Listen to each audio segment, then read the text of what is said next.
December 1947, the Judean desert. A young Bedouin shepherd named Muhammad ed-Dib is searching for a lost goat among the limestone cliffs near the Dead Sea. He tosses a rock into a dark cave opening, expecting to hear the bleat of his animal. Instead, he hears something that will shake the foundations of human history, the sound of breaking pottery. What Muhammad discovered that day in Cave 1 near Qumran would become one of the most significant archaeological finds of the 20th century. Inside those clay jars, wrapped in linen and preserved for over 2,000 years, were scrolls, ancient scrolls, but not just any scrolls. Among them was a text so controversial, so dangerous to the established narrative of human origins, that parts of it remain sealed by UNESCO to this very day. That text was the Book of Enoch. Now, here is where things get interesting. The Book of Enoch is not some fringe document scribbled by a madman in a cave. This was scripture. It was considered holy text by early Christians. It is quoted directly in the New Testament. The Ethiopian Orthodox Church still includes it in their Bible, and yet, somewhere along the line, it was removed, erased, deemed apocryphal by the Council of Laodicea in 364 AD. The question we need to ask ourselves is simple. Why? What could be written in an ancient religious text that was so threatening, so fundamentally dangerous to the power structures of the time, that it had to be buried? What knowledge did it contain that could not be allowed to spread? And more importantly, what does it tell us about who we really are as a species? Let me read you something. This is from the Book of Enoch, chapter 6. And it came to pass, when the children of men had multiplied, that in those days were born unto them beautiful and comely daughters. And the angels, the children of heaven, saw and lusted after them, and said to one another, Come, let us choose us wives from among the children of men, and beget us children.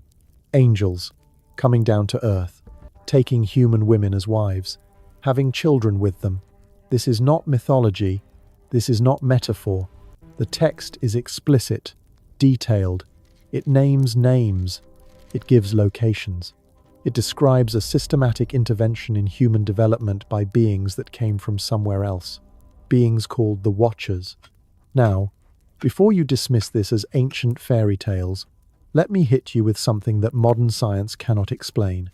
In 2001, a team of geneticists published a paper in the journal Nature that sent shockwaves through the scientific community. They had identified 223 genes in the human genome that have no preceding evolutionary history. Let me say that again. 223 genes that appear in humans, but are not found in any of our supposed evolutionary ancestors. Not in chimpanzees, not in gorillas, not in any primate species. These genes just show up in the human genome approximately 200,000 years ago, fully formed, with no transitional precursors. The scientists called them mystery genes. The mainstream explanation? Horizontal gene transfer from bacteria. Essentially, they are telling us that human beings somehow absorbed complex genetic information from microorganisms, and this is why we suddenly developed advanced cognitive abilities, language, abstract thinking, and everything that makes us distinctly human. Does that sound reasonable to you? Or does it sound like a desperate attempt to explain something that contradicts the entire theory of gradual evolution? Here is what the Book of Enoch says happened 200,000 years ago. The Watchers descended. They shared forbidden knowledge with humanity. They interbred with human women.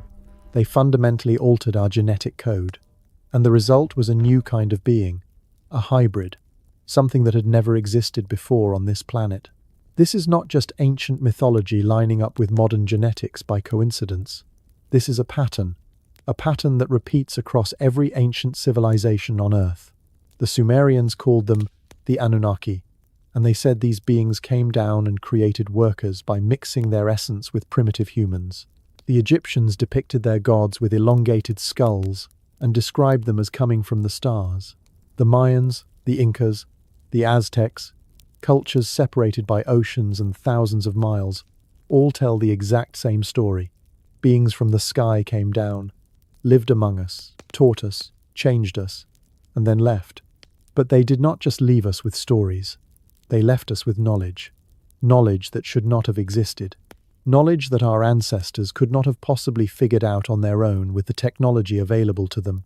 And this is where the Book of Enoch becomes absolutely critical to understanding human history, because it does not just tell us that the Watchers came, it tells us exactly what they taught us.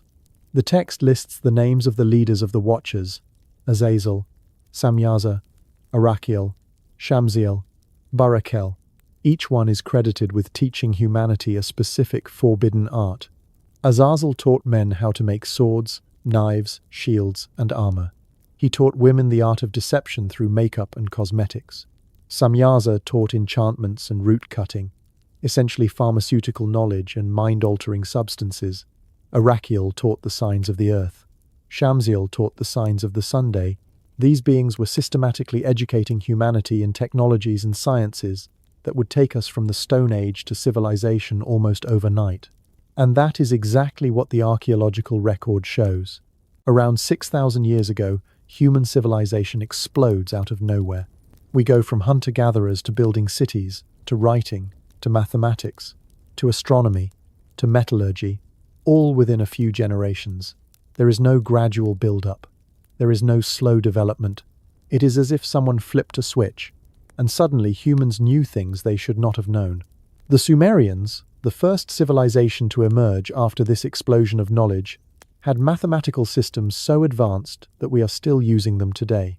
Base 60 mathematics, the 360-degree circle, the division of time into hours, minutes, and seconds.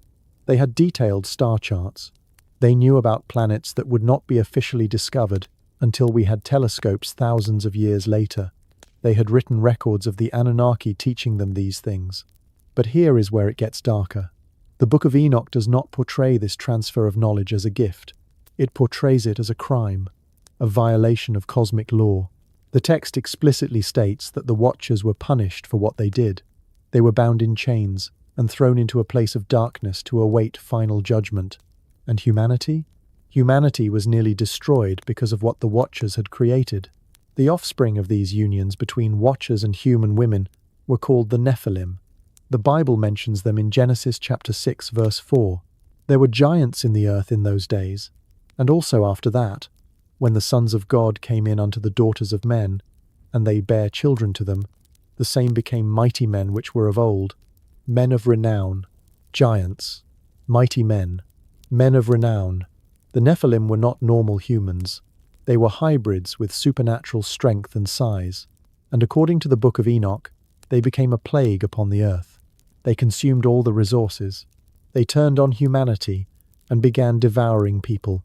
They corrupted all flesh, and God looked down at what had been done to his creation and decided there was only one solution: wipe the slate clean, start over, send the flood. So, let me connect the dots for you. The Book of Enoch, written thousands of years ago, describes non-human entities coming to Earth, altering human genetics, teaching forbidden knowledge, creating hybrid offspring, and being punished for it. Modern genetics discovers that humans have 223 genes that appeared suddenly with no evolutionary history. The archaeological record shows civilization appearing almost overnight, with advanced knowledge that should not have existed. Every ancient culture on Earth tells the same story of sky gods descending and creating or teaching humanity. This is not ancient mythology. This is suppressed history. This is the truth that was removed from our religious texts, buried in caves, locked away in Vatican archives, and dismissed by mainstream academia as primitive superstition. Because if this is true, if the Watchers were real, if they really did alter human genetics and jumpstart our civilization, then everything we have been taught about who we are and where we came from is a lie. Hey, before we go any deeper into this rabbit hole, I just want to say thank you for being here and being open to questioning the official narrative. If this kind of content resonates with you, if you want to keep exploring these hidden truths that they do not want us talking about, go ahead and subscribe to the channel and hit that notification bell. We are just getting started, and trust me, what comes next is going to blow your mind even more. Because the real question is not whether the Watchers existed. The evidence is overwhelming. The real question is, what happened to them? Where did they go? And are they coming back? The Book of Enoch says they were imprisoned, But it also says something else. It says they will be released at the end of days, when the time is right. And there are people in positions of power right now who believe that time is coming very soon. So who exactly were the Watchers? Where did they come from? And why did they decide to intervene in human evolution? To answer these questions, we need to go back to the source documents, the oldest texts we have. Because the Watchers are not just mentioned in the Book of Enoch.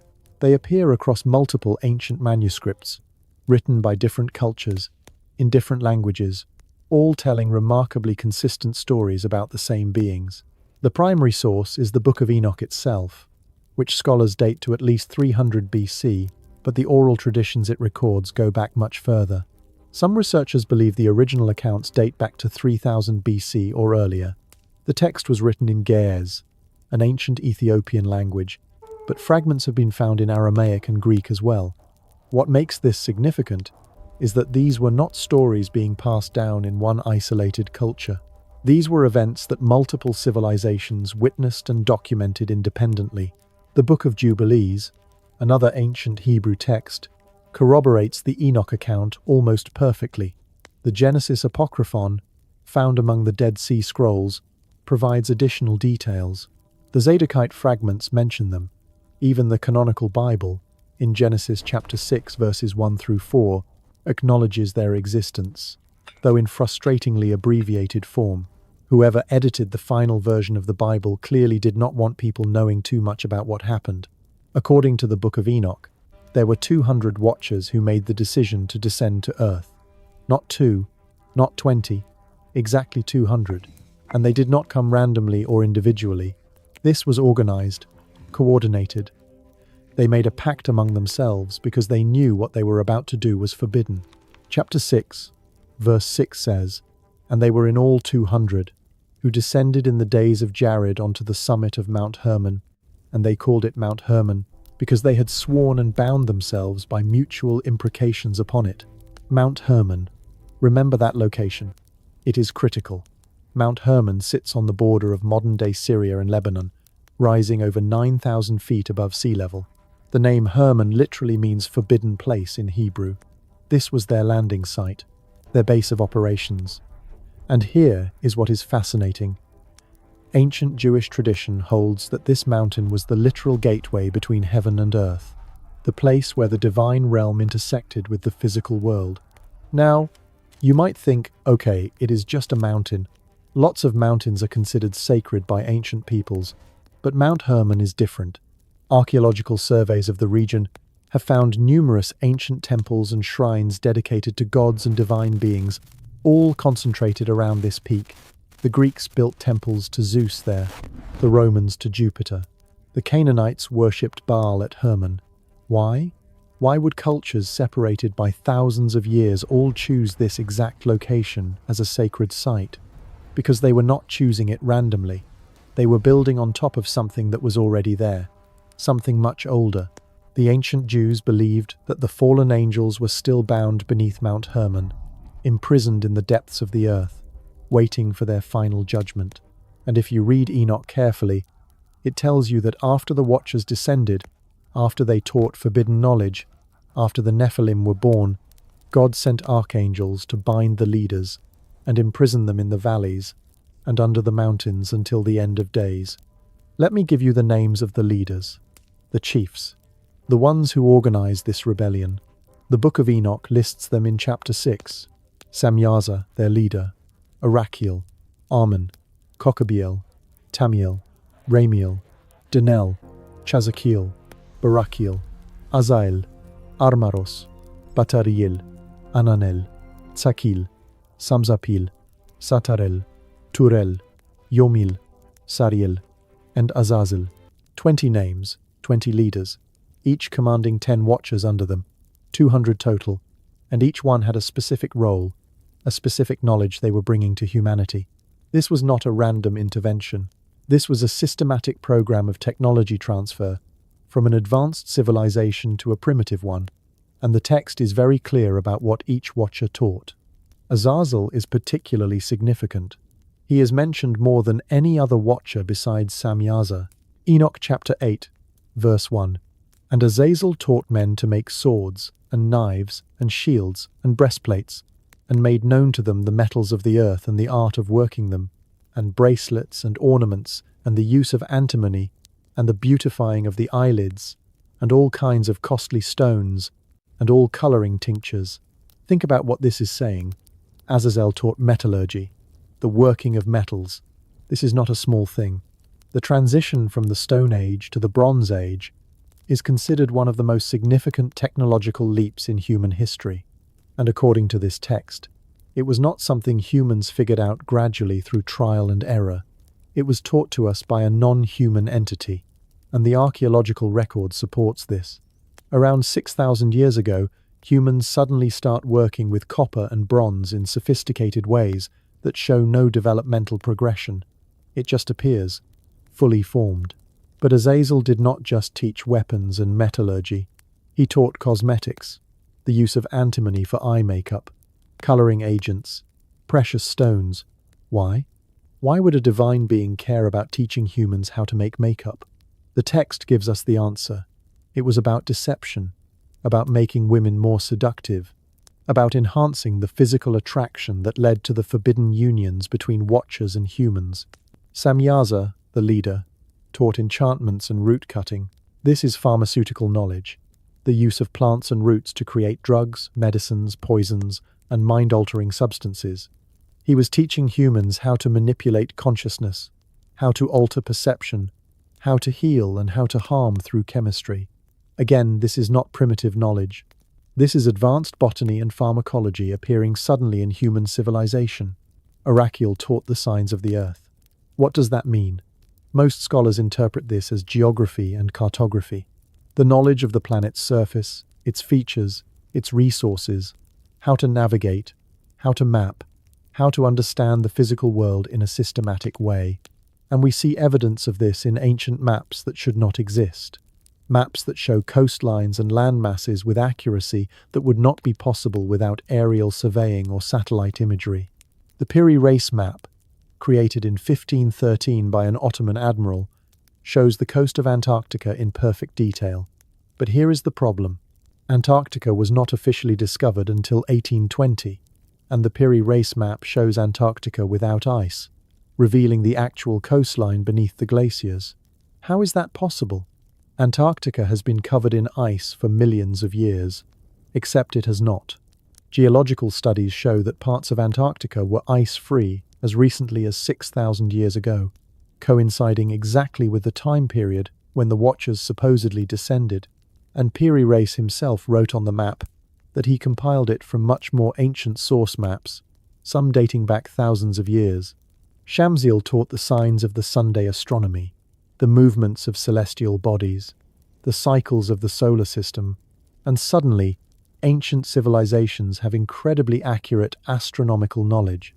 The Mayans could predict eclipses thousands of years in advance.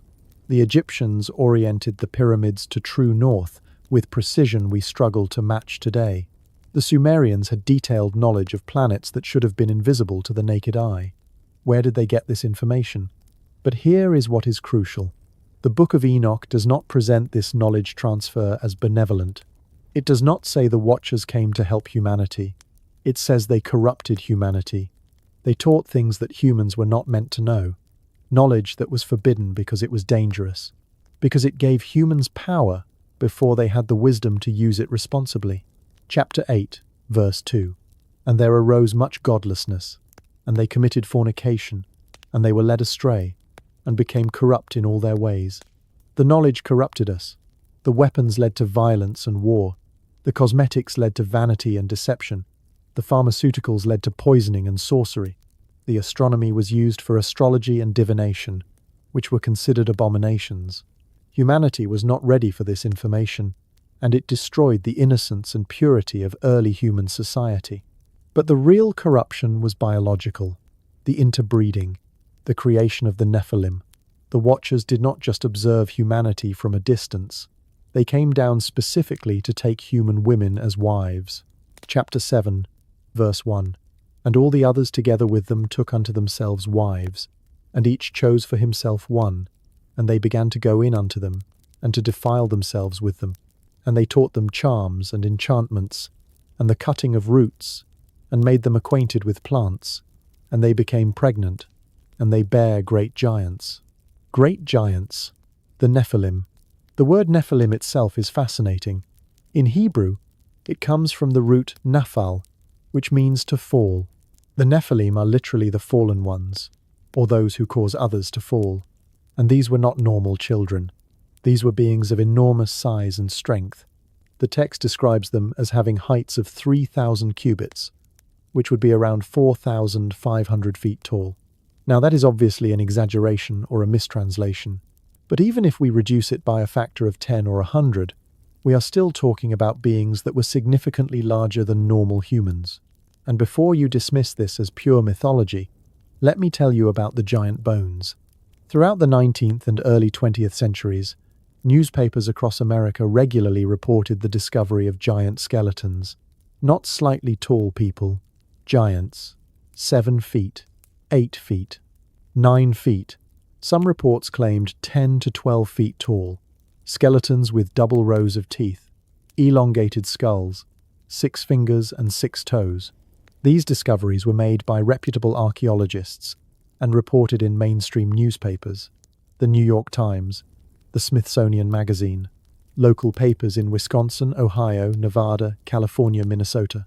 And what happened to these bones? They were sent to the Smithsonian Institution for Study and Preservation, and then they vanished. Gone. The Smithsonian officially denies that any such bones ever existed. They claim these newspaper reports were hoaxes or exaggerations, but we have over 1,500 documented reports from credible sources. We have photographs. We have sworn testimonies from the people who dug them up. And we have nothing in the Smithsonian's collection to show for it. Why would the Smithsonian deliberately hide or destroy evidence of giant humanoid skeletons? Because it contradicts the established evolutionary narrative. Because it suggests that something else was going on in human prehistory. Something that does not fit into the neat Darwinian model of gradual development from ape to human. The Nephilim are not supposed to exist. They cannot exist in the official version of history, so the evidence must disappear. But the Book of Enoch tells us exactly what happened to the Nephilim. They grew to enormous size, and they consumed all the resources available. They ate all the food. They consumed all the animals. And then, when there was nothing left, chapter 7, verse 4, and they began to sin against birds, and beasts, and reptiles, and fish, and to devour one another's flesh, and drink the blood. The Nephilim became cannibals. They turned on humanity and began eating people. And they did something else. They began corrupting all life on earth, mixing species, creating abominations, genetic experiments that violated the natural order. Chapter 7, verse 5. And they began to sin against all creatures. This is why God decided to send the flood. Not because humans were sinful, but because the entire genetic purity of life on earth had been compromised by the Watchers and the Nephilim. Genesis chapter 6, verse 12. And God looked upon the earth, and behold, it was corrupt, for all flesh had corrupted his way upon the earth. All flesh. Not just humans. All biological life had been corrupted, tampered with, genetically modified. The flood was not punishment. It was a reset, a cleansing, an attempt to restore Earth to its original state before the Watchers intervened. And only Noah and his family were saved, because they were genetically pure. Their bloodline had not been contaminated by Nephilim DNA. But here is the disturbing part. The Bible says that there were giants in those days, and also after that, after the flood. The Nephilim survived. Not all of them, but some. Enough to repopulate. And when the Israelites later came to Canaan, they encountered them again. Numbers chapter 13, verse 33. And there we saw the giants, the sons of Anak, which come of the giants. And we were in our own sight as grasshoppers, and so we were in their sight. The Nephilim were still there, still walking the earth, and the Israelites were commanded by God to utterly destroy them, to wipe them out completely. Why? Because they were abominations, corruptions of the natural order, hybrids that were never meant to exist. And the wars that the Israelites fought were not just territorial, they were genetic. They were attempting to finish what the flood started, to eliminate the Nephilim bloodline from the earth permanently. So who were the Watchers? They were not angels in the traditional sense.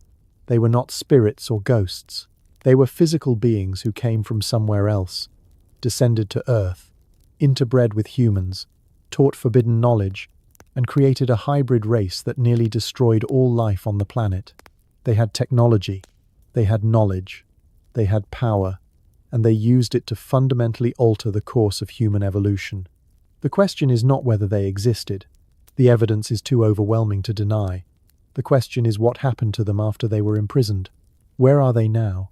And what did they leave behind that still influences our world today? The Watchers never left. They just learned to be patient, and their moment is coming very soon. By the way, I am curious. Where are you watching this from right now? Drop your country or city in the comments. I want to see how far around the globe this message is reaching, because the truth about the Watchers is not just one nation's story, it is humanity's story, and people everywhere are starting to wake up to it. Let us talk about what the Watchers actually gave us. Because when we examine the specific technologies and knowledge systems that appear suddenly in ancient civilizations, we are not looking at gradual human innovation.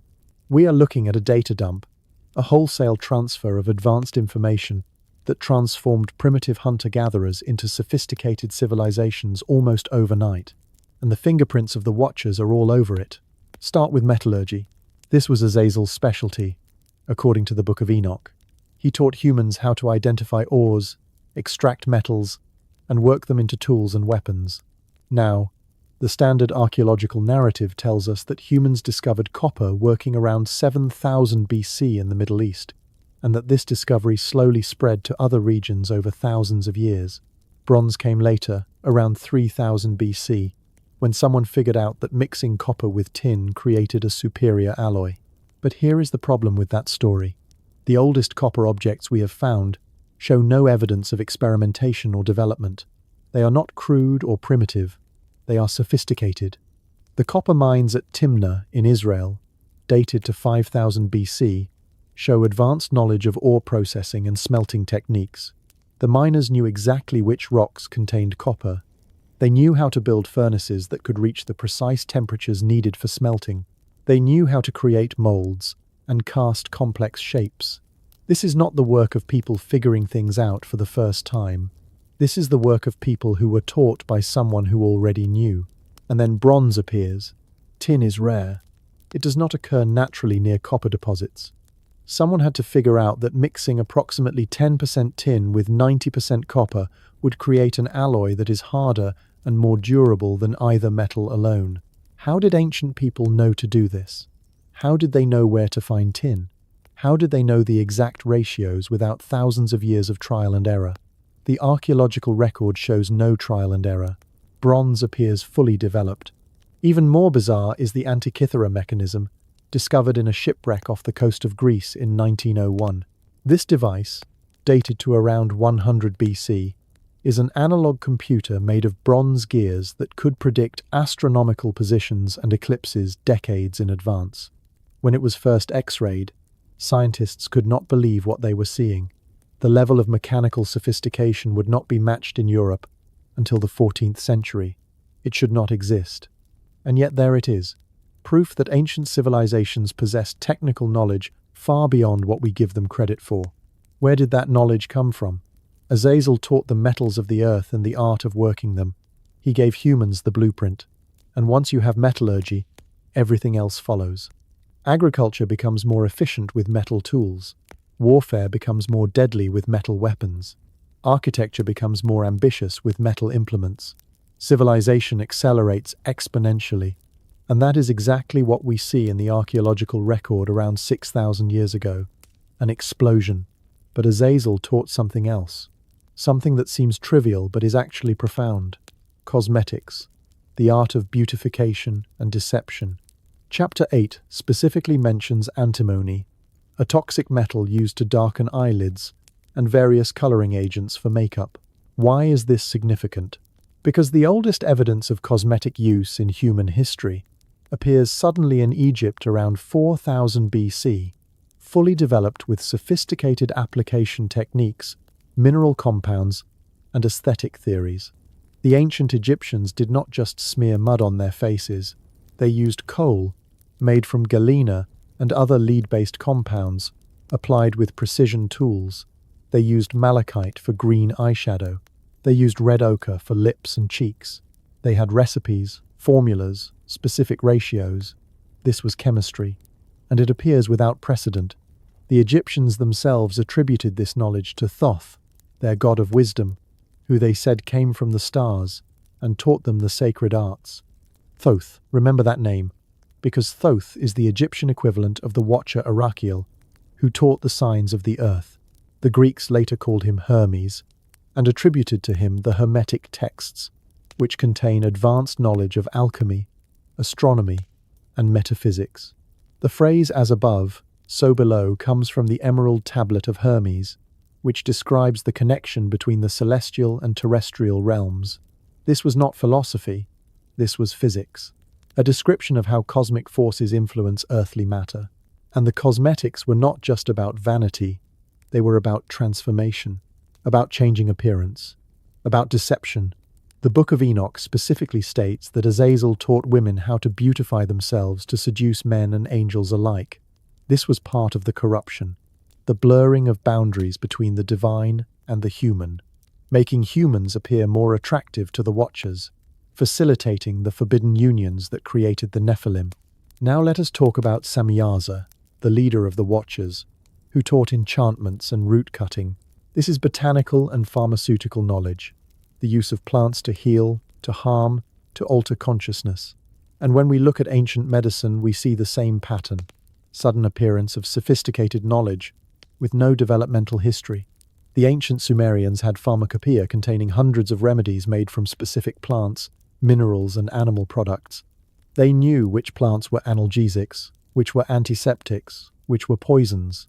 They had written prescriptions on clay tablets describing exact dosages and preparation methods. The Edwin Smith papyrus from Egypt, dated to 1600 BC, but copied from much older sources, describes surgical procedures, including brain surgery, with detailed anatomical knowledge that physicians would not rediscover until the Renaissance. How did ancient Sumerians know about brain surgery? How did they know which plants contained compounds that could stop infections, reduce fever, or induce visions? The answer, according to their own texts, is that the gods taught them. The Anunnaki, the same beings the Sumerians depicted in carvings and statues with elongated skulls and large eyes, descending from the sky in vehicles that breathed fire. But Samyaza did not just teach medicine. He taught sorcery, enchantments, the manipulation of consciousness and reality through substances and rituals. And this is where things get dark, because every ancient civilization practiced forms of magic that involved drugs, blood sacrifice, and invocation of supernatural entities. The shamanic traditions, the mystery schools, the secret societies that claimed to possess hidden knowledge passed down from the gods. What were they actually doing? They were attempting to reconnect with the Watchers, to reopen the channels of communication that existed before the flood. And they were using the same tools the Watchers taught them: psychedelic plants, rhythmic chanting, blood rituals. These were technologies for altering consciousness, for piercing the veil between dimensions, for contacting non-human intelligences. The Eleusinian mysteries in ancient Greece involved drinking kykeon, a barley drink spiked with ergot, a fungus containing compounds similar to LSD. Initiates reported visions of gods, journeys to the underworld, and revelations of secret knowledge. The Vedic texts of India describe soma, a sacred drink that granted divine insight and communion with the gods. Ayahuasca in the Amazon, peyote among Native Americans. Every culture had its entheogenic gateway to the spirit realm, and every culture said these plants and the knowledge of how to use them were gifts from the gods, gifts from the Watchers, tools for reconnecting with the entities that were now imprisoned, but still accessible through altered states of consciousness. This is what Samyaza taught, not just medicine, but theurgy, the science of invoking gods. And it worked. People throughout history have reported contact with non-human entities during these rituals, entities that looked remarkably similar across cultures. Tall beings with large eyes, beings of light, beings that offered knowledge in exchange for worship or sacrifice. Were they contacting the Watchers? Or were they contacting something else that the Watchers had left behind? Some kind of residual intelligence embedded in the collective unconscious of humanity. The Book of Enoch suggests that when the Nephilim died, their spirits did not go to heaven or hell. They became demons, wandering the earth, influencing and tormenting humanity. Disembodied hybrid souls that could no longer incarnate, but could still manipulate from the shadows. This would explain a lot. The consistent reports across all cultures of possession, of entities that attach themselves to humans and influence behavior. The phenomenon of channeling, where individuals claim to receive information from non-physical intelligences. The UFO abduction experiences where people report being taken by entities that conduct genetic experiments. It is all connected. It is all the same phenomenon manifesting in different forms across different time periods. Now let us look at Arakiel, who taught the signs of the earth, geography, cartography, but not just mapping the surface, understanding the energy systems of the planet, the ley lines, the power spots. Every ancient civilization built their most important structures on specific locations. The pyramids of Giza, Stonehenge, Machu Picchu, Angkor Wat. These are not random sites. They are positioned on a global grid of electromagnetic anomalies. How did ancient people know where these spots were? They did not have satellites or ground-penetrating radar. They did not have magnetometers or any of the tools modern geologists use to identify geological features.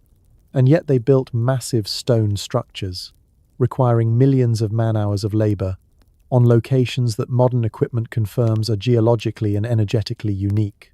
The Piri Reis map is just one example. There are others.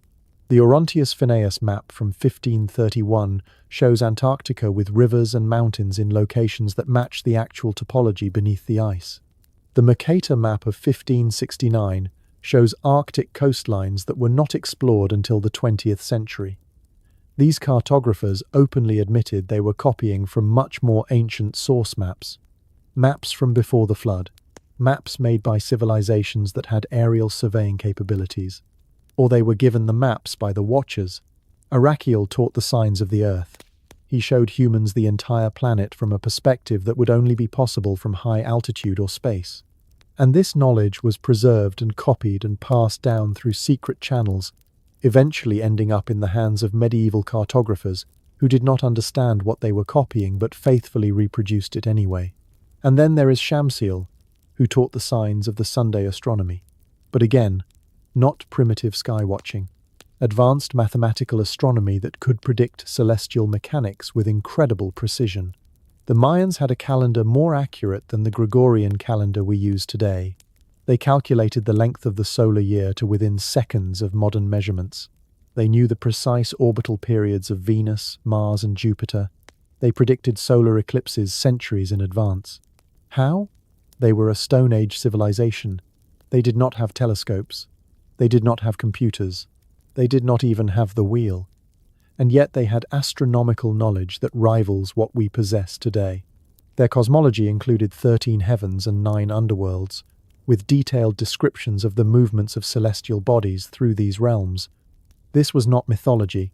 This was data, encoded in myth and ritual, but data nonetheless. The Sumerians are even more explicit. Their cuneiform tablets describe the solar system with 12 planets. 12. We currently recognize 8 planets, plus Pluto if you are feeling generous. But the Sumerians included Tiamat, a planet they said existed between Mars and Jupiter that was destroyed in a cosmic collision, creating the asteroid belt. Modern astronomy has confirmed that the asteroid belt contains the remnants of a protoplanet that failed to fully form. The Sumerians knew this 5,000 years ago. They also described Nibiru, a massive planet on a highly elliptical orbit that passes through the inner solar system every 3,600 years. Mainstream astronomy denies the existence of such a planet, but they have been searching for Planet 9, a hypothetical massive planet in the outer solar system that would explain orbital anomalies in the Kuiper belt. What if Nibiru and Planet 9 are the same thing? What if the Sumerians were right? And if they were right about Nibiru, what else were they right about? They said the Anunnaki came from Nibiru. that they arrived during one of its periodic approaches to Earth, that they created humans as workers to mine gold, which they needed for some technological purpose related to their atmosphere. This sounds like science fiction, but it is internally consistent. It explains the sudden appearance of advanced knowledge. It explains the genetic anomalies in human DNA. It explains why every ancient culture worshipped sky gods who descended in vehicles and taught them secrets. The forbidden knowledge was not just technology, it was cosmology. The truth about where we came from, who created us, and what we are meant to do. And that knowledge was systematically suppressed because it empowered humanity in ways that threatened the control structures that emerged after the Watchers were imprisoned. Think about it. If humans knew they were created by advanced beings, if they knew those beings were still accessible through certain practices, if they knew the planet contained energy systems that could be harnessed, if they knew the cosmos was filled with inhabited worlds and we were not alone, how could anyone control them? How could you create religions that demanded blind obedience? How could you establish empires based on fear and scarcity? You could not. So the knowledge had to be hidden, locked away in mystery schools, encoded in symbols and allegories, reserved for initiates who swore oaths of secrecy, and any who tried to share it openly with the masses had to be silenced. This is why the Library of Alexandria was burned. This is why the Templars were destroyed. This is why indigenous shamans were persecuted. They possessed fragments of the old knowledge, the Watcher knowledge, and they threatened the power structure. But they could not destroy it all. Fragments survived. In ancient texts, in oral traditions, in the design of sacred architecture, in alchemical manuscripts, in mystical experiences, the knowledge is still there, waiting to be rediscovered. And some people are rediscovering it, using modern science to validate what the ancients knew. Quantum physics confirming the interconnectedness of all things. Genetics revealing anomalies that demand explanation. Archaeology uncovering impossibilities that rewrite history. The forbidden knowledge is becoming mainstream again. And just like before, there are those who desperately want to keep it suppressed. Because once humanity remembers what we really are, once we remember what was done to us, once we remember the power we possess, everything changes. The control systems collapse. The lies are exposed. And we have to confront the terrifying possibility that the Watchers are not gone. They are just waiting for the right moment to return and finish what they started. Words on ancient scrolls are one thing, but stone does not lie. Metal does not fabricate stories. And what we find carved into mountainsides, buried beneath desert sands, and stacked in configurations that defy engineering logic, tells a story that mainstream archaeology refuses to acknowledge. The Watchers did not just teach forbidden knowledge and vanish into myth. They left physical evidence. Massive, undeniable, impossible evidence scattered across every continent on Earth. Let us start in Lebanon. Baalbek. The ancient Romans called it Heliopolis, the city of the Sunday. They built magnificent temples there to Jupiter, Bacchus, and Venus. Impressive structures, certainly, but the Romans did not build the foundation. They built on top of something much older, something they themselves marveled at and could not explain. Beneath the Roman temples lies a platform made of stone so large that modern engineers struggle to comprehend how they were moved. The largest blocks weigh an estimated 1,650 tons each. Not pounds, tons. That is over 3 million pounds. A single stone. And there are 3 of them sitting side by side, forming what is called the trilithon. Each block is 64 feet long, 14 feet high, and 12 feet wide. Precision cut. Fitted together so tightly you cannot slide a piece of paper between them. But wait, there is more. In the quarry half a mile away, there is an even larger stone. The stone of the pregnant woman, weighing approximately 1,200 tons. And next to it, partially excavated, is another stone estimated at 1,650 tons. These stones were cut from bedrock, shaped, and prepared for transport. Someone intended to move them. How? The largest crane in the world today can lift about 20,000 tons, but it requires a foundation, counterweights, and a team of engineers with computer-assisted controls. moving a 1,650-ton stone over uneven terrain, uphill, and placing it with millimeter precision 30 feet above ground level is beyond our current capabilities. We could not do it today with all our technology. So how did ancient people do it thousands of years ago? The standard archaeological answer is ramps, rollers, and thousands of workers. Let us do the math.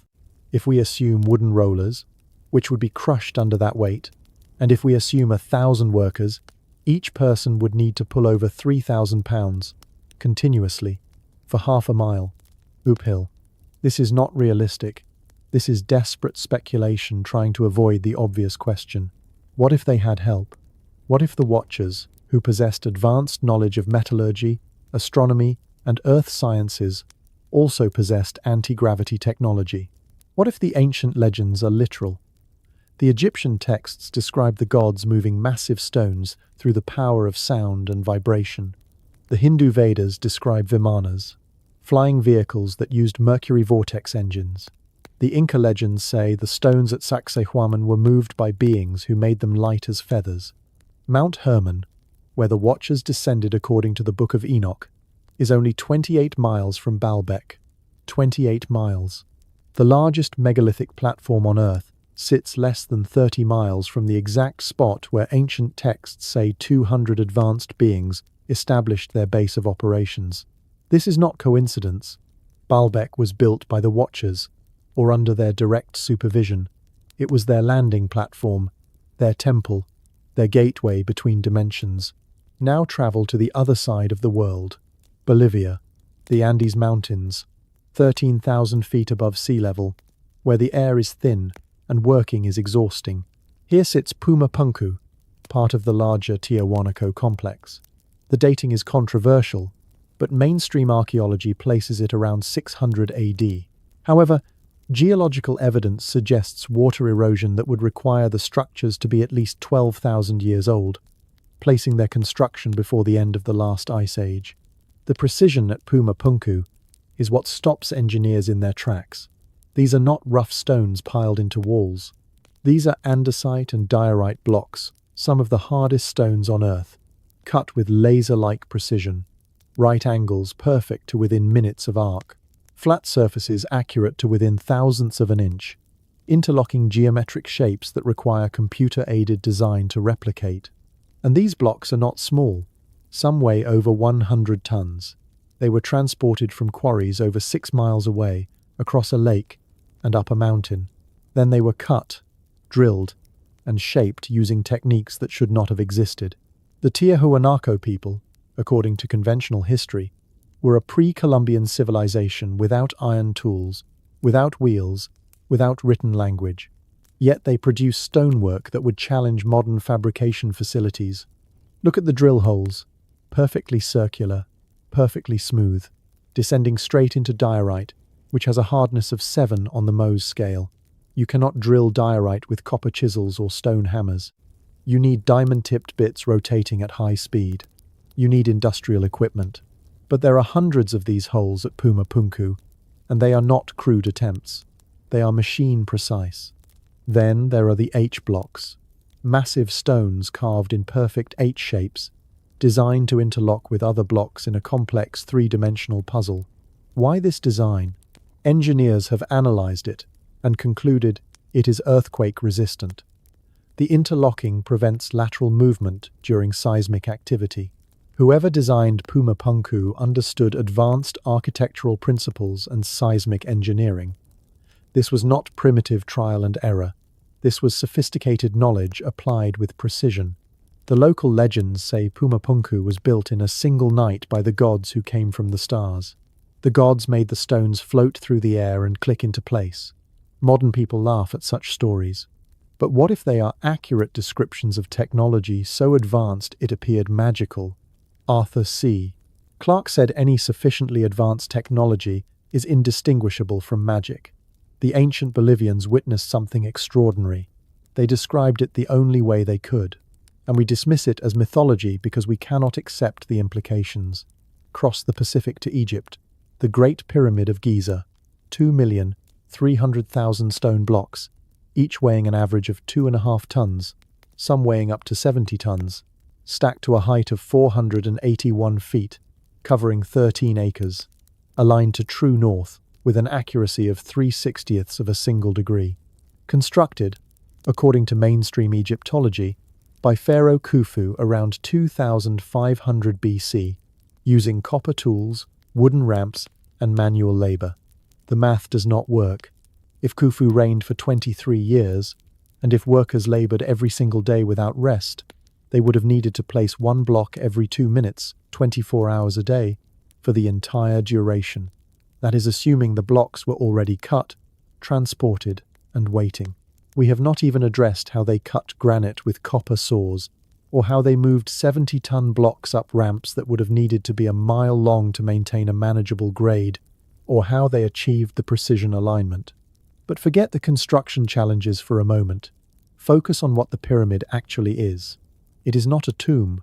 No mummy has ever been found inside. No hieroglyphics adorn the walls. It does not match any other pyramid in Egypt in terms of precision or scale. The Great Pyramid is different. It is older, and it served a different purpose. Engineer Christopher Dunn spent decades analyzing the structure and published his findings in the Giza power plant. His conclusion? The pyramid was a machine.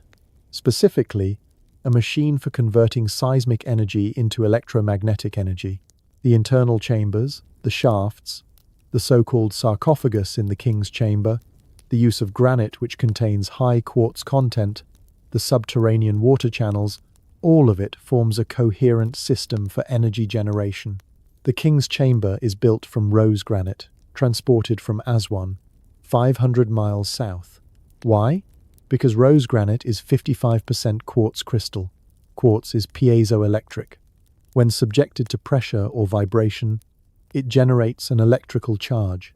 The pyramid sits on a geological fault line that produces constant microseismic activity. The entire structure would have been vibrating at a specific frequency, causing the quartz-rich granite in the king's chamber to generate electrical current. The shafts leading from the king's chamber point to specific stars: Sirius, Orion. These were not symbolic, they were functional. The shafts channeled the generated energy upward. The original casing stones, which were white limestone so polished they reflected light like mirrors, would have made the entire pyramid glow. It was a beacon, a transmitter, broadcasting energy across vast distances using principles we are only beginning to understand. Who built this? The ancient Egyptians themselves said they did not. They said the pyramids were already there when they arrived. They said the gods built them in the first time, the Zep Tepi, an era of divine rule before recorded history. They said Thoth, the god of wisdom who came from the stars, was the architect. Thoth, another name for the watchers who taught forbidden knowledge. And the Sphinx. We need to talk about the Sphinx. Egyptology dates it to 2500 BC, contemporary with Khufu. But geologist Robert Schoch examined the erosion patterns on the Sphinx enclosure and concluded the weathering was caused by water, heavy, prolonged rainfall. The problem? The Sahara has been arid for over 4,700 years. For the Sphinx to show that level of water erosion, it must have been carved during a period when Egypt received regular rainfall. That places its construction at least 7,000 BC, possibly earlier, 9,000 years old or more. What was the climate like 9,000 years ago? The Younger Dryas was ending, the ice sheets were melting, sea levels were rising, civilizations were drowning. This was the time of the flood. And the Sphinx was already there, weathered by the rains of a wetter epoch, built by a civilization that predates everything we think we know about human history. Now go to Easter Island, the middle of the Pacific Ocean, 1,200 miles from the nearest inhabited land. On this isolated volcanic rock stand 887 moai, massive stone statues averaging 13 feet tall and weighing 14 tons. The largest ever erected was 33 feet tall and weighed 82 tons. One unfinished moai in the quarry would have been 72 feet tall and weighed over 200 tons. The Rapa Nui people, who inhabited the island when Europeans arrived, had no memory of how the statues were made or moved. Their legends said the statues walked from the quarry to their platforms. Archaeologists scoff at this. They propose the statues were moved using log rollers, but Easter Island was deforested by the time the moai were carved. There were no trees large enough to use as rollers, and even if there were, moving 82-ton statues across rough terrain without modern equipment seems impossible, unless the statues did walk. Not magically, technologically. What if they were designed to be rocked back and forth in a walking motion using ropes and a small team?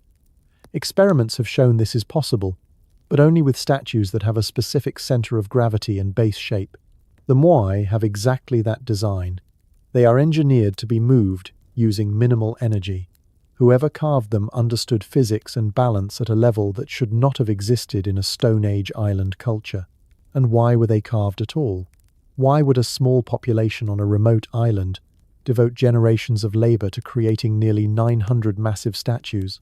The standard answer is ancestor worship or religious obsession. But what if the moai served a function?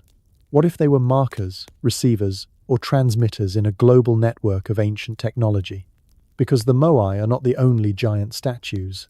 The Olmec heads in Mexico, massive basalt carvings weighing up to 50 tons, depicting faces with African features. The Nemrut statues in Turkey, the Buddhas of Bamiyan in Afghanistan, destroyed by the Taliban. Giant carved figures appear in cultures all over the world, separated by oceans and millennia, yet similar in scale and ambition. Why? The answer might lie in the skulls. Go to the Paracas Peninsula in Peru. In the 1920s, Julio Tello discovered a massive burial site containing over 300 human remains. But these were not normal human skeletons. The skulls were elongated, dramatically elongated, not slightly, not the result of deliberate head binding, which was practiced by some ancient cultures. These skulls were naturally elongated, larger, with different bone structures. Geneticist Brian Forster obtained samples and had them tested. The mitochondrial DNA showed mutations not found in any known human population. The cranial volume was 25% larger than average modern humans. The skulls had only one parietal plate, while humans have two. These were not deformed humans. These were something else. A different species, or a hybrid. The Paracas skulls match descriptions of the Nephilim, the offspring of watchers and humans. Beings with elongated heads, superior intellect, and physical differences that set them apart. And these skulls are not unique to Peru. Elongated skulls have been found in Egypt, Malta, Iraq, Mexico, and dozens of other locations worldwide, always associated with ruling classes, always depicted in ancient art as gods, priests, and royalty. The ancient Egyptian pharaohs are shown with elongated skulls, not as symbolic exaggeration, as anatomical reality. When Akhenaten's tomb was opened, his skull was elongated. His daughters were depicted with dramatically elongated skulls. The famous bust of Nefertiti shows an elongated head. These were not cranial deformations. These were genetic traits inherited from the Watchers. What does all of this evidence tell us? Massive stone structures beyond our engineering capabilities, precision cutting and drilling that requires advanced tools, knowledge of seismology, acoustics, and energy generation, global networks of giant statues, elongated skulls belonging to ruling elites, all of it pointing to the same conclusion. An advanced civilization existed before recorded history. They possessed technology we do not understand. They had knowledge of the planet, the solar system, and engineering principles that we are only rediscovering. They interbred with humans, creating hybrid bloodlines that became the ruling classes of ancient civilizations. And they built monuments that have survived cataclysms, weathered millennia, and continue to challenge everything we think we know about human history. These were the Watchers, and their fingerprints are everywhere. You know, if this evidence is hitting you the way it hit me when I first started connecting these dots, do me a favor and let the algorithm know by dropping a like on this video. And if you want to keep going deeper into these suppressed truths, the subscribe button is right there. Hit that notification bell too, because content like this has a funny way of getting buried or shadow banned. They really do not want these connections being made, but we are making them anyway. Now, let us talk about what happened when people tried to preserve this evidence and why it keeps disappearing. If the evidence is so overwhelming, if ancient texts across every culture tell the same story, if megalithic structures defy conventional explanation, if elongated skulls prove genetic anomalies, then why doesn't everyone know about this? Why isn't this taught in schools? Why do archaeologists and historians dismiss these connections as pseudoscience and conspiracy theory? The answer is simple and disturbing, because the truth has been systematically suppressed for thousands of years, and the suppression continues today. This is not about hiding a few awkward artifacts. This is about protecting a narrative that says humans evolved naturally, that civilization developed gradually, that we are the apex of creation with no outside intervention. This narrative serves specific interests. Religious institutions that claim exclusive access to divine truth. Academic establishments that built careers on outdated models. Power structures that depend on humanity believing we are alone, limited, and dependent on authority for knowledge and salvation. But the suppression did not start with modern institutions. It started with the flood. The Book of Enoch describes God's response to the corruption caused by the Watchers and Nephilim. He did not just imprison the Watchers, he wiped the slate clean. Genesis chapter 6, verse 17. And behold, I, even I, do bring a flood of waters upon the earth, to destroy all flesh, wherein is the breath of life, from under heaven, and everything that is in the earth shall die. Everything, not just the Nephilim, everything, cities, libraries, technology, all physical evidence of the advanced pre-flood civilization, gone, buried under miles of sediment, submerged beneath rising seas. The geological record shows massive flooding at the end of the Younger Dryas period. Approximately 12,800 years ago, sea levels rose over 400 feet. Coastlines where ancient civilizations likely thrived are now underwater. Ancient port cities, advanced structures, all beneath the ocean, exactly where the legends say they would be. Plato wrote about Atlantis, a technologically advanced island nation that sank beneath the waves in a single day and night. Mainstream scholars call it allegory, but Plato insisted it was historical fact, passed down through Egyptian priests who maintained records from before the flood. The Egyptian priest told Solon that the Greeks were like children who knew nothing of their true history because they had lost their records in repeated cataclysms. Egypt remembered because they had preserved the knowledge. But even Egypt's records were not safe. The Library of Alexandria, the greatest repository of ancient knowledge in the ancient world, founded in the 3rd century BC by Ptolemy. At its peak, it held over 400,000 scrolls, collected from every civilization known to the ancient world. Texts from Babylon, India, Persia, Greece, Rome, Hebrew scriptures, Egyptian temple records, knowledge spanning thousands of years of human history. And it was destroyed. Not once, but repeatedly. Julius Caesar's forces accidentally set fire to part of it in 48 BC. The Emperor Aurelian damaged it further in 270 AD. But the final destruction came in 391 AD when Christian mobs, incited by Bishop Theophilus, burned what remained. Why? Because the library contained pagan knowledge, heretical texts, information that contradicted the newly established Christian orthodoxy. What was lost? We will never know, but we know what survived in fragments elsewhere. Hermetic texts describing advanced spiritual and scientific principles, alchemical treatises on transmutation of matter, astronomical calculations of incredible precision, accounts of ancient technologies, maps of the world as it existed before the flood, medical knowledge that would not be rediscovered until the Renaissance, and undoubtedly, detailed accounts of the Watchers, the Nephilim, and the true history of humanity's origins. The destruction of the Library of Alexandria was not an accident of war. It was deliberate erasure. The emerging Christian church was consolidating power by creating a single authorized narrative. The Bible would be edited, books would be removed, and alternative accounts would be destroyed. The Book of Enoch, despite being quoted in the New Testament, was declared apocryphal. Why?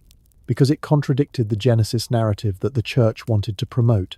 It gave too much detail about the Watchers. It described their technology. It explained genetic manipulation.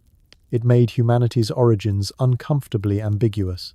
The Council of Nicaea in 325 AD, convened by Emperor Constantine, decided which books would be included in the Christian Bible and which would be excluded. This was not divine revelation. This was political negotiation. Bishops voted on which texts supported their theological agenda and which threatened church authority. Books that described humans having direct contact with divine beings without priestly intermediaries, excluded. Books that suggested knowledge could be obtained outside church doctrine, excluded. The Book of Enoch, excluded, burned, banned.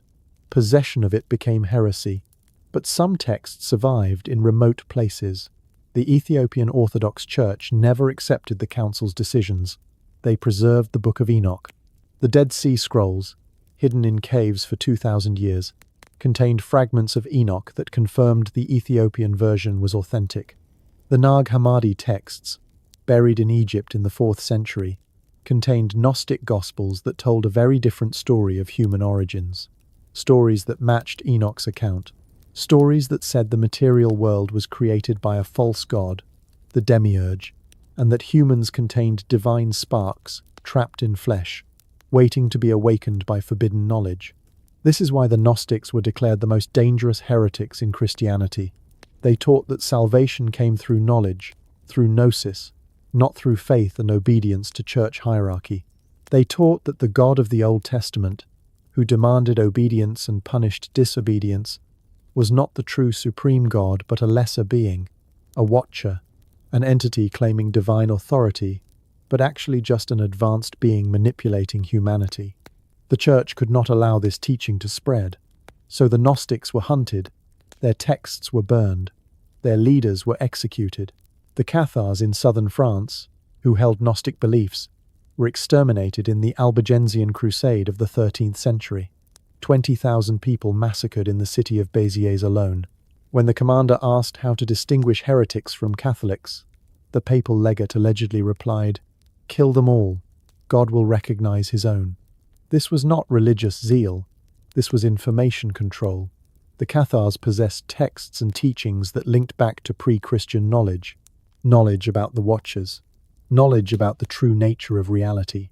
Knowledge that threatened the entire power structure of medieval Europe, so they were eliminated. The Knights Templar suffered a similar fate. Founded in 1119, they became wealthy and powerful through banking and military success during the Crusades. But they also discovered something in the ruins beneath Solomon's Temple in Jerusalem. Ancient texts, artifacts, knowledge that changed them. They stopped fighting for the church and began pursuing their own agenda. They developed advanced architecture, building Gothic cathedrals using geometric principles that seemed to appear out of nowhere. They possessed maps of the New World before Columbus. They established a fleet that disappeared when the order was arrested. On Friday, October 13th, 1307, King Philip IV of France, in coordination with Pope Clement V, arrested every Templar in France simultaneously. They were tortured until they confessed a heresy, worshipping a head called Baphomet, denying Christ, and practicing occult rituals. Most confessions were extracted under torture and later recanted. But the damage was done. The Templars were disbanded, their leaders burned at the stake, their wealth seized, their knowledge scattered. What did they know? What did they find beneath Solomon's Temple? Some researchers believe they discovered scrolls describing the true mission of the Watchers, proof that Jesus himself was connected to the Watcher bloodline through the Davidic line, evidence that undermined the church's authority. Whatever it was dangerous enough to warrant the complete destruction of the most powerful military order in Christendom. Fast forward to the modern era. The suppression continues, just with different methods. Academic gatekeeping, institutional denial, career destruction for anyone who challenges the orthodox narrative. Graham Hancock, John Anthony West, Robert Schoch, Brian Forster, all serious researchers who present evidence of advanced pre-Ice Age civilizations, are dismissed as pseudoscientists by mainstream archaeology, not because their evidence is flawed, but because it contradicts the established timeline. The Smithsonian Institution has been particularly aggressive in suppressing anomalous evidence. Throughout the 19th and early 20th centuries, hundreds of newspaper articles documented discoveries of giant skeletons across North America, 7 to 12 feet tall, double rows of teeth, 6 fingers and 6 toes, found by farmers, construction workers, and amateur archaeologists. These bones were routinely sent to the Smithsonian for study and preservation, and they vanished. Every single one. The Smithsonian claims they never received them, or that the reports were exaggerated, or that the bones were misidentified as human when they were actually large mammals. But we have photographs. We have sworn affidavits from doctors who examined the bones. We have detailed measurements and descriptions published in reputable newspapers. The evidence existed, and then it disappeared after entering Smithsonian custody. Why would the Smithsonian destroy evidence of giant humanoids? Because it contradicts Darwinian evolution. Because it suggests the Bible's account of Nephilim might be factual. Because it implies genetic intervention by non-human entities. The Smithsonian was founded with a mission to promote scientific materialism and evolutionary theory. Anomalous evidence that challenges those paradigms cannot be allowed to exist. This pattern repeats globally. In 2001, the Taliban destroyed the Buddhas of Bamiyan in Afghanistan. Mainstream media said it was religious extremism against idolatry. But researchers noticed something. Behind one of the destroyed statues was a cave system containing ancient artifacts and manuscripts that dated to a pre-Islamic civilization. Those artifacts were looted during the chaos. Who benefited? What was in those caves that justified destroying World Heritage monuments? The Vatican's secret archives contain 53 miles of shelving holding documents spanning 12 centuries. Only a tiny fraction has been catalogued. Access is severely restricted. Researchers must request specific documents by name. But how can you request something if you don't know it exists? What is the Vatican hiding? Father Malachi Martin, a Jesuit priest and professor, claimed before his death that the Vatican possessed proof of extraterrestrial contact with humanity, and that high-ranking officials believed these entities were demons, the Watchers and Nephilim from Genesis. Martin died under suspicious circumstances in 1999 after falling in his apartment. He had been scheduled to reveal more information. His death was ruled accidental, but colleagues noted he had received threats. He was not the only Vatican insider to die mysteriously after suggesting they would reveal secrets. The pattern suggests active suppression. In 2017, the Pentagon released 3 videos of US Navy pilots encountering unidentified aerial phenomena, objects moving at impossible speeds, making maneuvers that defy physics, demonstrating technology far beyond anything publicly known. The government admitted they could not identify these objects. But here is what is interesting. These videos were from 2014. The government sat on them for 13 years. They only released them because they had already leaked. How much other footage exists that has not leaked? And why the sudden shift? Why is the government now acknowledging UFOs after 70 years of denial and ridicule? Because they are preparing us. Disclosure is coming, not because they want truth, but because they are setting up the next phase of the deception. When the Watchers return, when humanity finally meets these entities openly, the government will frame the narrative. They will tell us these are benevolent space brothers here to help us evolve. They will not mention Genesis. They will not mention the Nephilim. They will not mention the flood. They will present them as saviors, and humanity, ignorant of its own history, will worship them. This is the ultimate cover-up, not just hiding the past, but controlling how we interpret the future. The truth about the Watchers has been systematically erased, so that when they return, we will not recognize them for what they are. We will not remember what they did. We will not know to resist. And the cycle will begin again. The mistake most people make is thinking this is ancient history, something that happened thousands of years ago and has no relevance to our lives today. But what if the Watchers never actually left? What if they have been here the entire time, working behind the scenes, manipulating events, preparing for their full return? When you start connecting the dots between ancient accounts and modern phenomena, a disturbing pattern emerges. The same entities, the same agenda, the same forbidden knowledge, just wearing different masks for different eras. July 1947, Roswell, New Mexico. A rancher named Mac Brazel discovers debris scattered across his property, metallic fragments that cannot be cut or burned, material so light it floats but so strong it cannot be dented, strange symbols etched into the beams. The military swoops in immediately, cordons off the area, collects every fragment, and issues a press release stating they have recovered a flying disc. Then, 24 hours later, they retract the statement. Weather balloon, swamp gas, mass hallucination. The story changes depending on who is asking and when. But witnesses saw bodies. Small humanoid bodies with large heads and enormous eyes. 4 of them, according to mortician Glenn Dennis, who received calls from the base asking about child-sized coffins and embalming techniques that would preserve bodies exposed to the elements. Nurse Naomi Self told Dennis she had been brought in to assist with the autopsies and was traumatized by what she saw. Bodies that were clearly not human but not entirely alien either. Something in between. Major Jesse Marcel, the intelligence officer who first examined the debris, went to his grave, insisting it was not from this earth. He held pieces of the material in his hands. He knew what weather balloons looked like. This was not that. And then the government threatened him, relocated him, silenced him. The debris disappeared into Wright-Patterson Air Force Base and was never seen again. Just like the giant skeletons that disappeared into the Smithsonian. Same pattern, different era. Edgar Mitchell, the 6th man to walk on the moon, spent the last decades of his life trying to tell people the truth. He stated publicly that Roswell was real, that extraterrestrials have been visiting Earth for thousands of years, and that they have been interacting with humanity since the beginning. Mitchell was not a conspiracy theorist. He was an astronaut, an engineer, a scientist with top-level security clearances, and he said the government knows exactly what these beings are and where they come from. Where do they come from? Mitchell never said explicitly, but he hinted. He talked about how these beings have been guiding human evolution, intervening at key moments, preventing nuclear war. He mentioned that UFO activity increased dramatically around nuclear facilities during the Cold War. Objects were seen hovering over missile silos, and in some cases, missiles were remotely deactivated. These entities did not want humanity destroying itself before their plan was complete. What plan?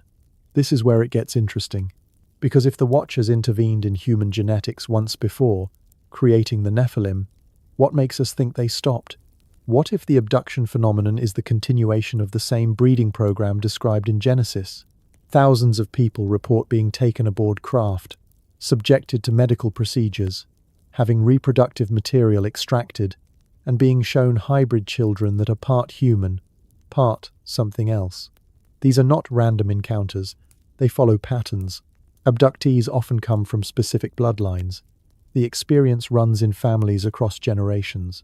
People report being told by these entities that they have been chosen, that they carry special genetics, that their DNA is needed for a larger purpose. This is selective breeding. This is genetic manipulation. This is exactly what the Watchers were doing before the flood. And the descriptions match. Large heads, enormous black eyes, telepathic communication, advanced technology that seems to operate on consciousness rather than mechanics. These are not little green men from Mars. These are the same entities that ancient texts describe as the Watchers. They never left. They just went underground, operating in secrecy, waiting for the right moment to reveal themselves fully. That moment is approaching. In 2017, the New York Times published an article confirming that the Pentagon had been running a secret UFO investigation program called the Advanced Aerospace Threat Identification Program. Videos were released showing encounters between Navy pilots and objects performing maneuvers that defy known physics. Accelerations of 600 to 700 G-forces when humans black out at 9. No visible propulsion. No heat signature. Objects dropping from 80,000 feet to sea level in less than a second. The government, which spent 70 years denying UFOs exist, suddenly admits they are real and they have been studying them. Why the sudden transparency? Because disclosure is being managed. They are preparing humanity for contact, but they are controlling the narrative. They want us to see these entities as advanced extraterrestrials from distant star systems, benevolent, enlightened, here to help us evolve to the next level of consciousness. They will not tell us these are the Watchers. They will not mention Genesis. They will not connect the dots to Nephilim, to genetic manipulation, to the flood. Because if people understood the true history, they would recognize this as the return of entities that were judged and imprisoned for corrupting humanity. They would understand that contact with these beings is forbidden for a reason. But without that historical context, humanity will welcome them as saviors. This is Project Bluebeam. Leaked documents from the 1990s describe a multi-phase plan to use holographic technology and psychological manipulation to stage a fake alien invasion or false religious event. The goal is to unite humanity under a single world government and religion by presenting a manufactured external threat or messianic return. The technology exists. Three-dimensional holographic projections visible from anywhere on Earth. Directed energy weapons that can create sounds inside people's heads, making them believe they are hearing divine voices. Sound crazy? HAARP, the High-Frequency Active Auroral Research Program in Alaska, has the capability to manipulate the ionosphere and project images into the sky. Voice-to-skull technology, officially called microwave auditory effect, was demonstrated by the military decades ago.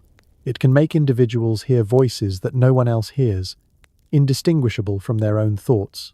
Combine these technologies with a global media event, and you can create a religious experience witnessed by billions simultaneously. What if the second coming is staged? What if the Antichrist is presented as an enlightened alien here to solve humanity's problems? What if the Watchers return, not as fallen angels, but as ascended masters offering to guide humanity into a new age? People would worship them. Governments would follow them. Religions would be unified under their teachings. And anyone who resists, anyone who remembers the old scriptures and recognizes these entities for what they really are, would be branded as terrorists, fundamentalists, obstacles to human evolution. Now look at CERN, the European Organization for Nuclear Research, operating the Large Hadron Collider beneath the French-Swiss border. On the surface, they are smashing particles together to study the fundamental nature of matter. But listen to what the scientists say when they think no one is paying attention. Sergio Bertolucci, former director for research at CERN, stated in 2010 that the collider might open doorways to other dimensions, allowing something to come through. Not might discover, might open, might allow something through. Why is there a statue of Shiva, the Hindu god of destruction and transformation, standing prominently outside CERN headquarters? Shiva performs the cosmic dance of destruction and creation, tearing down the old world to make way for the new. Is this just artistic decoration, or is it a statement of intent? CERN scientists performed a mock human sacrifice ritual on the grounds in 2016, captured on video, which they later dismissed as a prank involving robes, chanting, and a staged stabbing in front of the Shiva statue, at a facility conducting experiments that could theoretically tear holes in space-time. The Book of Enoch describes the Watchers being bound in chains and imprisoned in the valleys of the earth until the end of days. What if they are not imprisoned in a physical location but in another dimension? What if breaking the barriers between dimensions would release them? What if that is exactly what CERN is trying to do?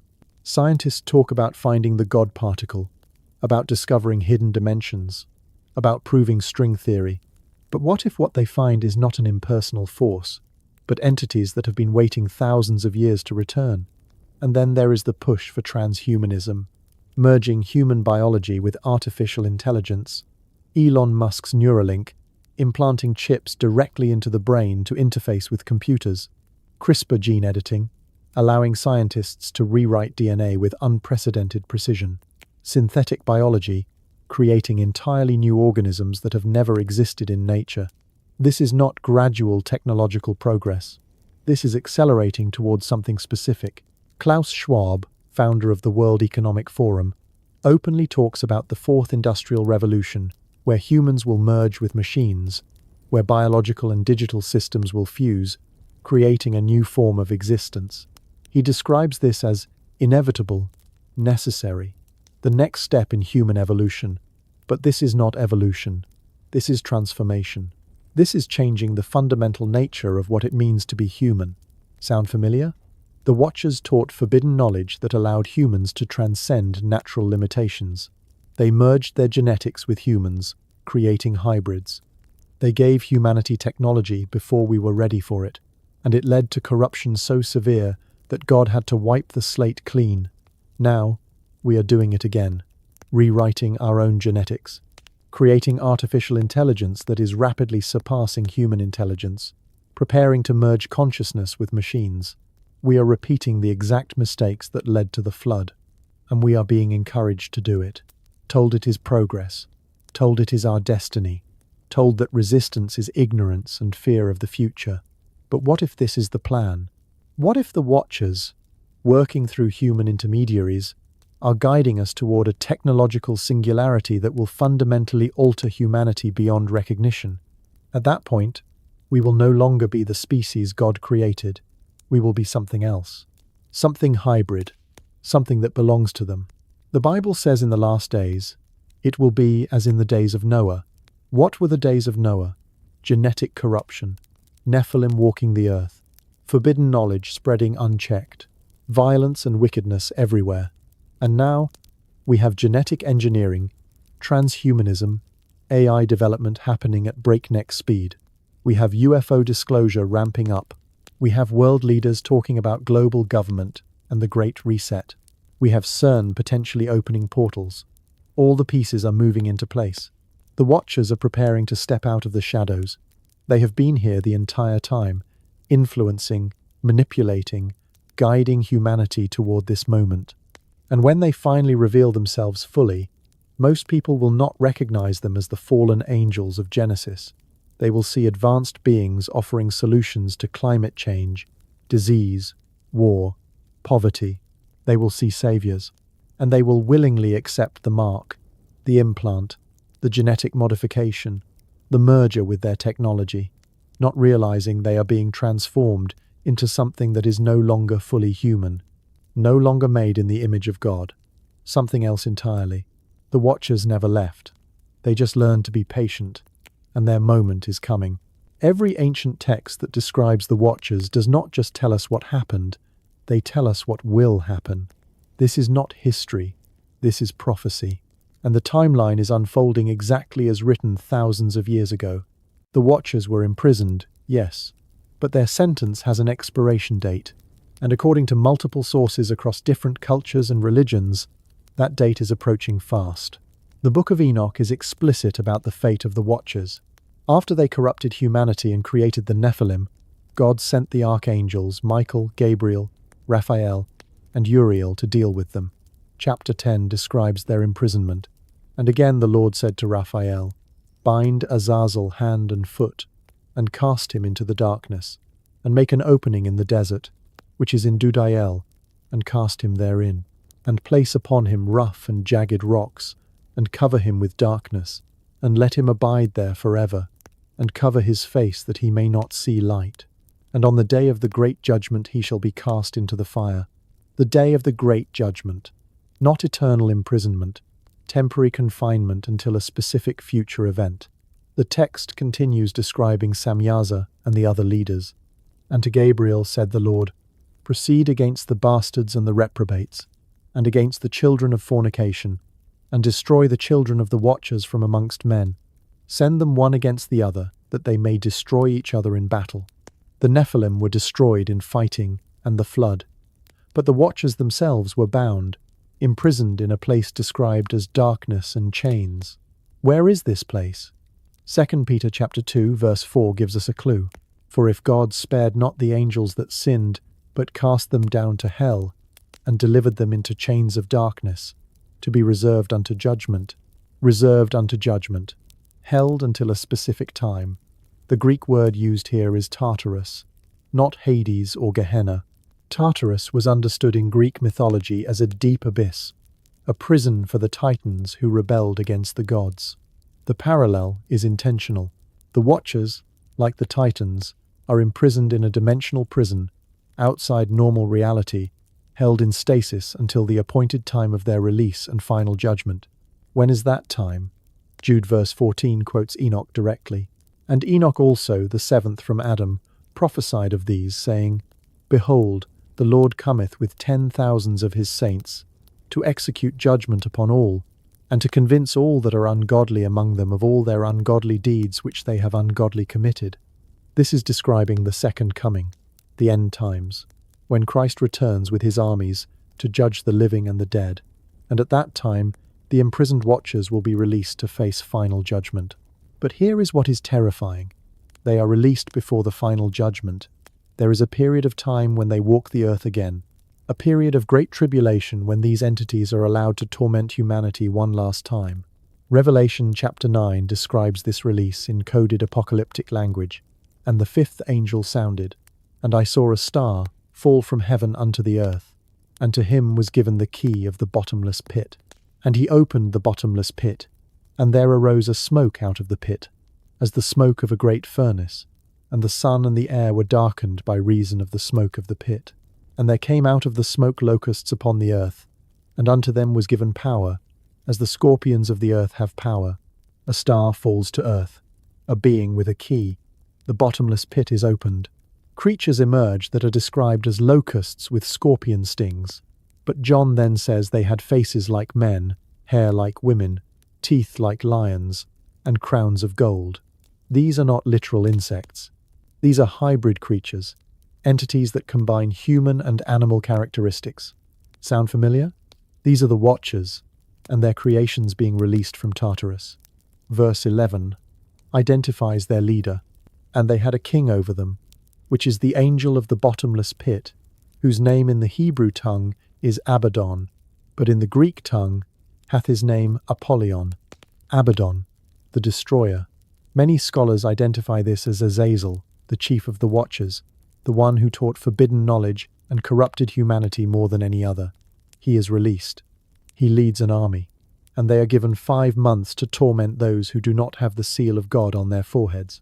5 months of unleashed supernatural horror as the imprisoned Watchers are set loose upon the earth. But this release does not happen randomly. It happens when specific conditions are met. Jesus himself described the signs in Matthew 24. But as the days of Noah were, so shall also the coming of the Son of Man be. For as in the days that were before the flood, they were eating and drinking, marrying and giving in marriage, until the day that Noah entered into the ark, and knew not until the flood came, and took them all away, so shall also the coming of the Son of Man be. As in the days of Noah. What defined the days of Noah? Genesis 6 tells us. The sons of God came down to the daughters of men. The Nephilim walked the earth. Wickedness was great. Violence filled the land. Genetic corruption spread through all flesh.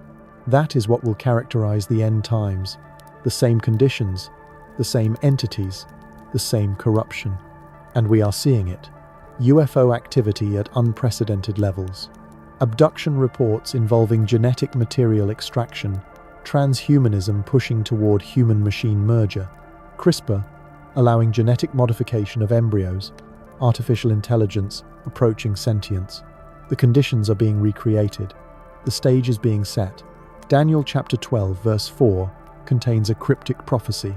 But thou, O Daniel, shut up the words and seal the book, even to the time of the end. Many shall run to and fro, and knowledge shall be increased. Knowledge shall be increased. In Hebrew, the word for knowledge here is darth, the same word used in Genesis for the tree of knowledge, the forbidden knowledge. Daniel is being told that at the time of the end, humanity will experience an explosion of knowledge similar to what happened when the Watchers first descended. And that is exactly what we are experiencing. Technological advancement accelerating exponentially. Things that were science fiction 20 years ago are now reality. We have gone from horse-drawn carriages to space travel in a single century. From manual calculation to artificial intelligence in 50 years. This is not natural human progress.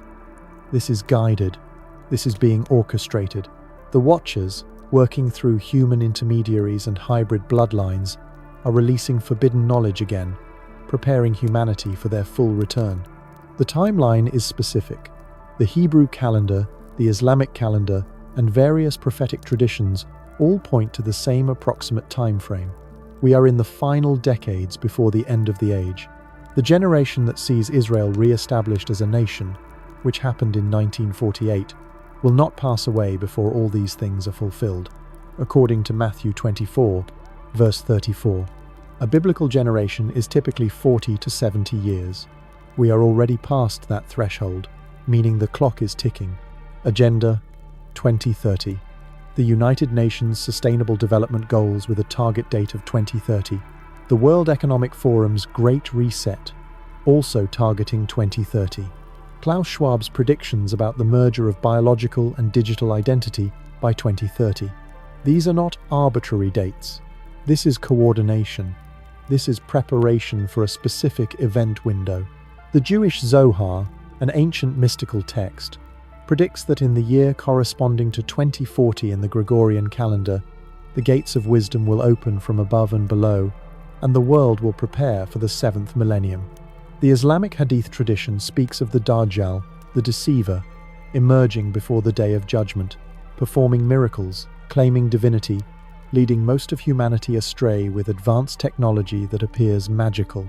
The Dajjal is described as a being with one eye, marked on the forehead. One eye, the all-seeing eye. The symbol used by secret societies, printed on currency, embedded in corporate logos. This is not metaphor. This is a being, or a system, that sees everything, monitors everything, controls everything. The technological surveillance grid being built right now. Facial recognition, biometric tracking, digital currency, social credit scores. This is the infrastructure for the Dajjal's reign. And when the Watchers return openly, when the ships land and the entities step out and offer solutions to climate change, disease, energy scarcity, they will be welcomed. Humanity will see them as enlightened extraterrestrials. They will present advanced technology. They will perform signs and wonders. They will claim they seeded life on Earth millennia ago and have returned to guide their creation into the next phase of evolution. Most people will believe them.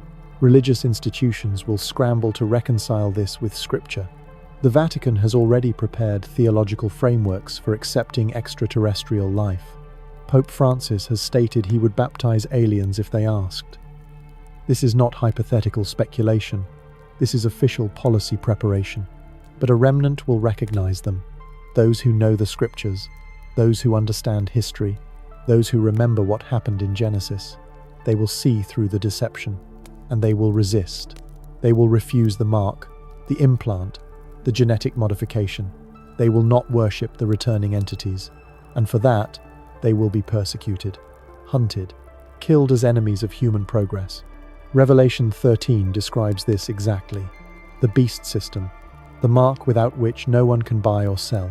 The image of the beast that speaks and causes those who refuse to worship it to be killed. This is not ancient symbolism. This is future technology. Biometric implants tied to digital currency. AI systems that monitor compliance. Enforcement mechanisms that exclude dissidents from society. The prophecy is not vague. It is detailed. It gives us the sequence of events. Wars and rumors of wars. Earthquakes in various places. Pestilences. Famines. Signs in the heavens.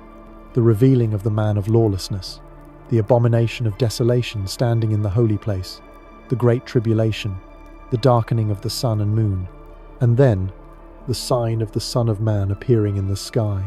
We are watching these dominoes fall in real time. The question is not if the Watchers will return. The question is, are you ready when they do? Will you recognize them for what they are? Or will you be deceived along with the rest of the world? So here we are. We have walked through thousands of years of suppressed history, examined physical evidence that defies explanation, traced the fingerprints of non-human intervention across every continent, and watched as the modern world accelerates toward the exact conditions that existed before the flood. The question is no longer whether the Watchers existed. The evidence is overwhelming. The question is, what are we going to do with this information? Let me lay out what we know for certain. Ancient texts from multiple independent cultures describe the same event. Beings from somewhere else descended to Earth, interbred with humans, taught forbidden knowledge, created hybrid offspring, and corrupted all flesh. These texts were not written by people who had contact with each other. The Sumerians, Egyptians, Hebrews, Greeks, Indians, Mayans, and Incas all told the same story using different names but identical details. That is not coincidence. That is corroboration. We know that human DNA contains 223 genes that have no evolutionary precursors. They appear suddenly in our genome approximately 200,000 years ago with no transitional forms. Mainstream science calls them mystery genes and attributes them to horizontal gene transfer from bacteria. But that explanation is as desperate as saying a computer operating system accidentally absorbed its code from a virus. These genes are complex, functional, and responsible for higher cognitive abilities that separate humans from all other primates. Something altered our genetics deliberately. We know that ancient civilizations possessed knowledge they should not have had. Astronomical calculations of precision that required telescopes. Maps showing Antarctica without ice. Surgical techniques that would not be rediscovered until the 20th century. Metallurgical processes that appeared fully formed with no developmental history.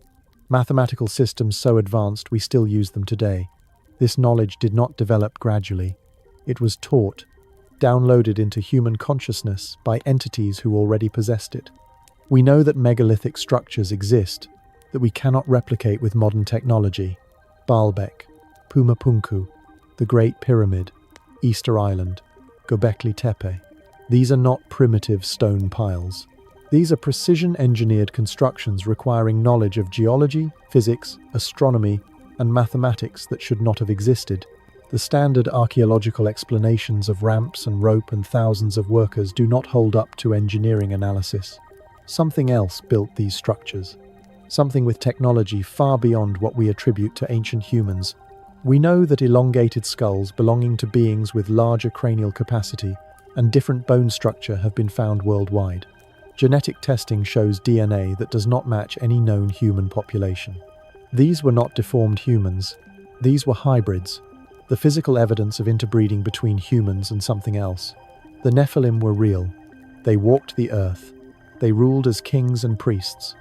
And their bloodlines may still exist in positions of power today. We know that this evidence has been systematically suppressed. Giant skeletons sent to the Smithsonian that disappeared. Ancient texts declared heretical and burned. Researchers who challenge orthodox narratives dismissed and discredited. Government disclosure programs that admit UFOs exist while controlling the narrative about what they are. This suppression is not accidental. It is coordinated. Someone does not want humanity understanding its true origins. And we know that the conditions described in ancient prophecy are manifesting right now. Genetic engineering, transhumanism, artificial intelligence, UFO disclosure, the push for global government, secret experiments at facilities like CERN that could open dimensional barriers, all of it happening simultaneously, accelerating toward a convergence point that multiple prophetic traditions identify as the return of the entities who intervened before. So what does this mean? What are the implications if all of this is true? It means everything you were taught about human history is a lie. It means we are not the product of random evolution but deliberate genetic engineering. It means advanced non-human entities have been manipulating our development for thousands of years. It means the gods of ancient mythology were real beings with real technology. It means the Bible is not metaphor but historical documentation of actual events. It means the Watchers are coming back. They never fully left, but they operated in shadows, through intermediaries, preparing the ground for their full return. And when they arrive openly, most of humanity will not recognize them as the fallen angels of Genesis. They will be presented as enlightened extraterrestrials here to save us from ourselves. They will offer technology, knowledge, solutions to climate change and disease, and humanity, ignorant of its own history, will worship them. But here is the critical question. If this is all true, if the Watchers really did intervene, if they really were imprisoned, if they really are returning, then what about the rest of the prophecy? Because every text that describes their imprisonment also describes their final judgment. The Book of Enoch says they will be released. They will torment humanity for a season, and then they will be cast into eternal fire. Revelation confirms this. The entities released from the abyss are given limited time, and then they face ultimate destruction, which means there is something more powerful than the Watchers, something they fear, something they rebelled against and lost to.